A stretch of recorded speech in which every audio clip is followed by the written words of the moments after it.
The Kelowna Owls are the #1 Quad A ranked team in the province. Blessed with size and speed, they've been steamrolling BC teams this year. They have a strong inside presence and can hit the three-pointers at will. This might be the best team I've ever coached. And a lot of people are saying it might be one of the best teams ever in the province. So that is nice. We hope to play the best we can and we'll see what happens. It appears the coach has been reading the papers. The Owls are getting lots of recognition from those that follow high school basketball closely, and some are saying this could indeed be a historic team hitting the hardwood. When debating the best ever BC high school teams, there will be some consideration to Steve Nash's 1992 St. Michael's University, a Victoria team that crushed Pitt Meadows in the title game. The Richmond Colts also had some very good teams in the late 80s and 90s. The Owls, it seems, don't mind the heightened expectations. Pressure is an interesting word. I think process is a better word that we like to use as long as they're doing what they're supposed to do. Pressure is one of those things when people start using that word, it's a good thing probably because it means we're winning games, which you can't complain about.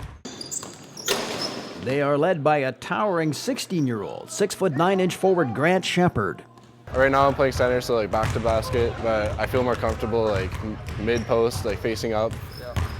Make a couple moves there. He's not your traditional forward. He's athletic. You just won't see him on the blocks. He'll play on the perimeter. He can shoot the three ball pretty good.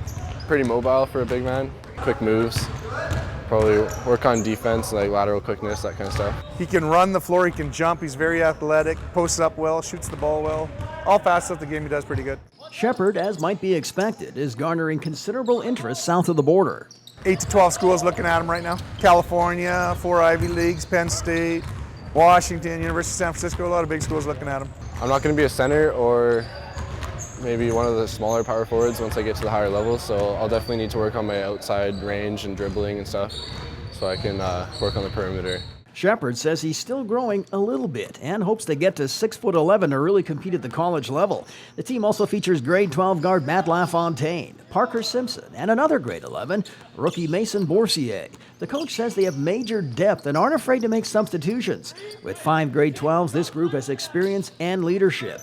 The Owls have been simply running away from the competition this season and even beat Vancouver's Sir Winston Churchill by 20 points earlier this year. Oh, and Churchill was ranked #2 at the time. But recently, the Owls have been brought back down to earth. At a tournament in Abbotsford, Churchill caught them napping and ran up an early 20-4 lead before the coach called a timeout.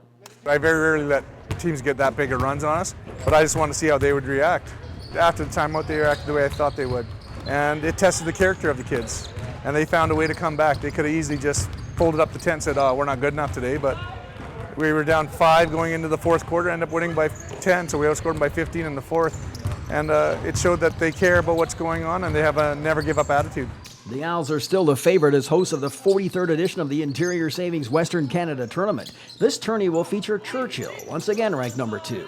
4th-ranked Walnut Grove from Langley, #8 Kitsilano, and the best teams from Alberta and Manitoba. Harry Ainley from Alberta is the #1 team in Alberta. I don't think they've lost. They lost to us when we went there. John Taylor, #1 team out of Manitoba. They're very good. Again, Sir Winston Churchill is coming. They'll have a tough game against Walnut Grove, who's young and very good. They're going to be great games, and the whole idea of bringing these teams in is to get some competitive fire underneath us and see how we do with the packed gym, and hopefully we get pushed.